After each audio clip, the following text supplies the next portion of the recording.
Berurusan dengan review HP. Nah, HP tuh makin ke sini ukurannya makin gede-gede banget. Nah, pada saat pertama kali lagi memegang HP ukurannya yang compact, rasanya tuh kayak, akhirnya ketemu lagi sama HP yang ukurannya pas di tangan. Dan katanya ini adalah salah satu HP trendy yang ada di pasaran. Enak buat digunain sehari-hari. Dan apakah iya HP ini bakalan asik buat dipakai? Kameranya bakalan kayak gimana? Performanya, softwarenya? Yuk kita bahas. Ini dia Oppo Reno 16 Pro 5G.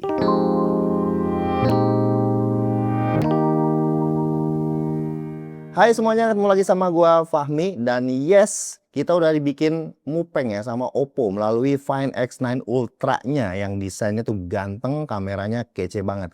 Tapi di segmen premium mid range-nya mereka punya ini nih, nggak kalah ganteng juga, Oppo Reno 16 Pro 5G. HP ini nawarin dimensi compact yang pas di tangan, desainnya yang ciamik dan kamera yang pasti bisa lu andelin deh. Ada dua warna untuk varian ini, ada yang putih Bima Sakti dan hitam Penumbra.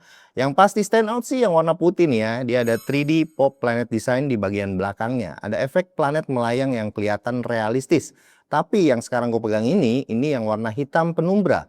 Lebih cool, lebih kalem, lebih kelihatan dewasa. Struktur HP ini solid, framenya aluminium aerospace grade. Selain compact dia juga lumayan tipis ya, ada sedikit aja lengkung supaya digenggamnya itu makin nyaman.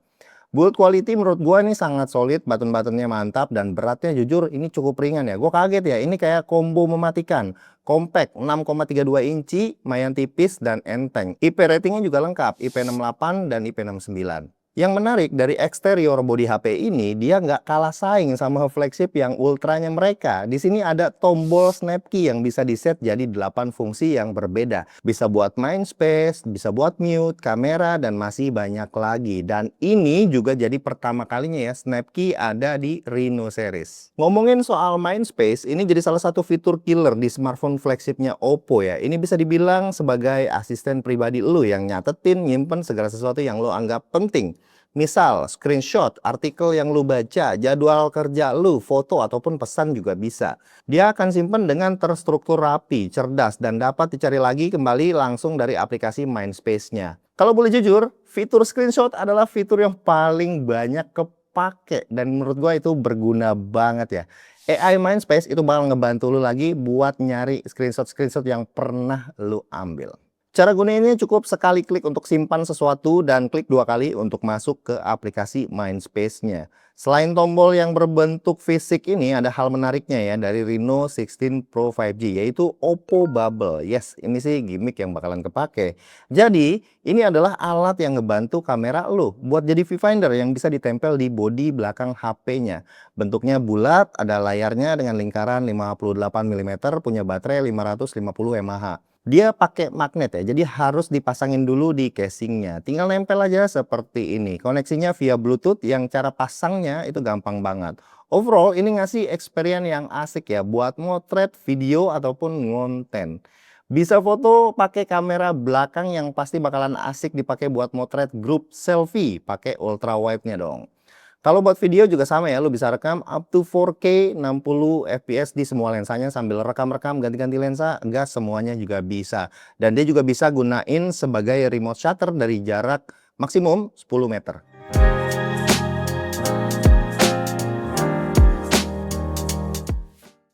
Lanjut kita ke bagian kameranya. Reno 16 Pro 5G ini punya 3 setup kamera di bagian belakangnya. Main kameranya sensornya 200 megapiksel dengan bukaan f1.8.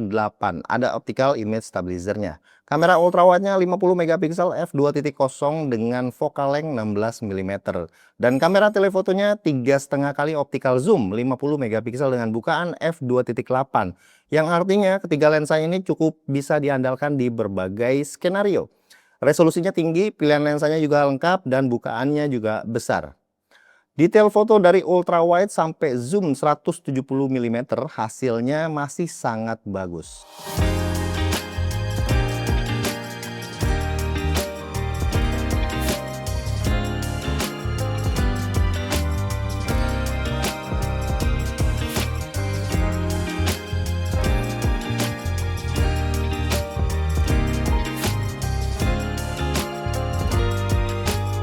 Di smartphone Oppo, kalau udah kelas menengah ke atas begini sih hasil foto portrait itu hasilnya bakalan asik ya. Depth-nya berasa, detailnya juga ngelawan. Yang menarik, justru Oppo malah nggak melupakan flash di kamera HP. Yang justru ini malah dijadikan fitur-fitur menarik yang kreatif ya. Diekspos di bagian kamera aplikasinya dengan nama Pop Camera. Yang di dalamnya ini ada banyak filter klasik kayak Instant, Digicam, Potra Film, dan masih banyak lagi. Makin seru kalau fotonya nyalain lampu flashnya ya, biar makin lucu.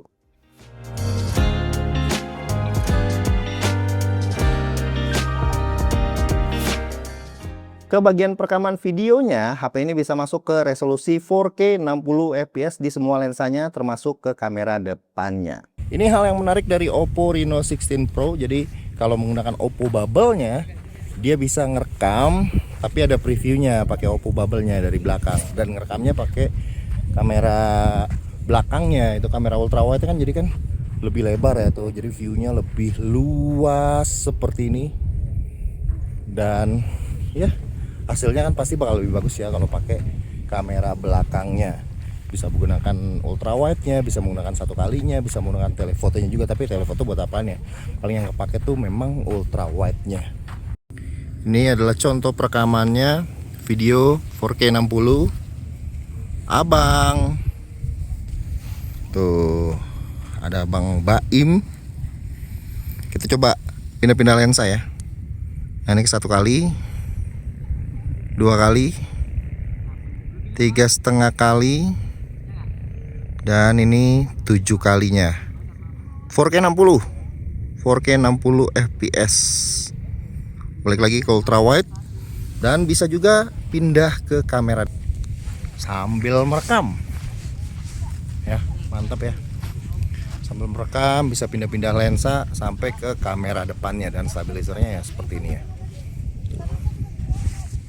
Secara experience jelas ini rasanya flagship, shutternya cekatan, hasilnya juga bagus, ditambah lagi resolusi videonya tinggi.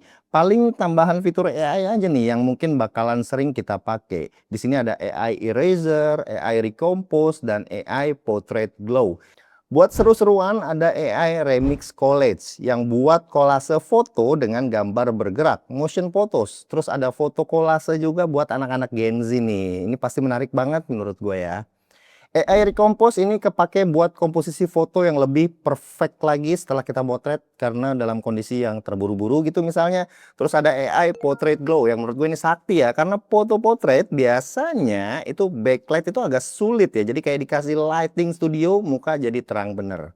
Masih ada lagi fitur di HP ini, ada AI Search, AI Writer, AI Translate, AI Voice Scribe, dan tentu ada Circle to Search juga. Yang paling utama adalah Mind Pilot. Di sini yang bisa langsung nanya sama asisten AI. Ada beberapa pilihan model ya. Ada Mindspace, ada Gemini model, ada Perplexity, dan ada ChatGPT model. Dimasukin semuanya tuh.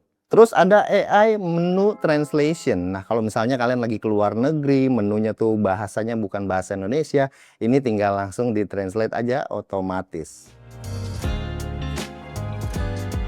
สวัสดีฉันต้องการสั่ง 1. ไก่เนื้อผัดน้ำมันหอยราดข้าว Terus ada AI Bill Manager ya. Mungkin ini mah bakal nyatetin struk belanja lu ya misalnya, dan dikumpulin jadi pengeluarannya tuh ketahuan selama sebulan. So, balik lagi kita ke bagian layarnya. Kalian bisa lihat di sini ukuran display yang compact 6,32 inci, bezelnya juga lumayan cukup tipis, simetris, dan pakai panel LTPO AMOLED. Refresh rate-nya udah 120 Hz, resolusinya Full HD, udah sangat asik ya buat dihajar multimedia. Speakernya juga ada stereo, vibrating motornya juga udah kelasan flagship. Ke bagian speknya, doi pakai SoC dari MediaTek Dimensity 8550 Super. Gue baru denger nih ya yang ada nama supernya, dibarengin sama RAM 12 GB dan storage-nya 256 GB.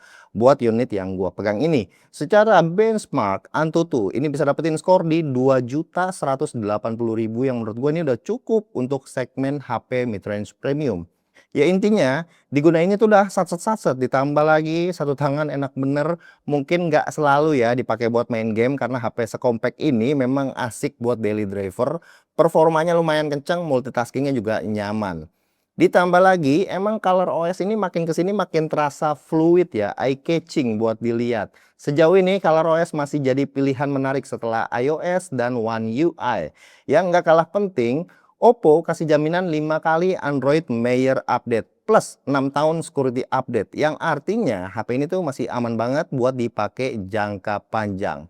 Plus layanan after sales-nya Oppo itu mantep sih. Kalau ada apa-apa sama HP-nya tinggal ke Oppo Store aja dan servisnya oke banget. Terakhir paling kita ke bagian paling power ya di HP ini, yaitu baterainya. Dengan ukuran sekompak ini, Reno 16 Pro 5G ini punya baterai berkapasitas 6700 mAh. Di atas 5000 coy. Ya kalau lu dapetin SOT di atas 7 jam sih gua rasa merem ya. Emang deh HP zaman sekarang tuh dengan teknologi silikon karbon ini makin menggila aja. Ditambah lagi ngecasnya juga ngebut, udah 80 watt super VOOC, lengkap deh. So, jadi konklusinya menurut gua ya, Oppo Reno 16 Pro 5G ini lebih layak dibilang sebagai HP flagship. Dari desainnya, terus performanya, compactnya, kameranya, AI-nya, softwarenya, ditambah lagi nih ada Oppo Bubble, ini jadi makin melengkapi lagi. Tinggal kalian aja nih bisa deal apa enggak sama harganya. Ya intinya beli HP ini tuh sama aja ya kayak beli HP flagshipnya Oppo dengan kualitas yang flagship. Oke, jadi sekian aja video kali ini. Gue Fahmi dan sampai ketemu lagi di video yang berikutnya.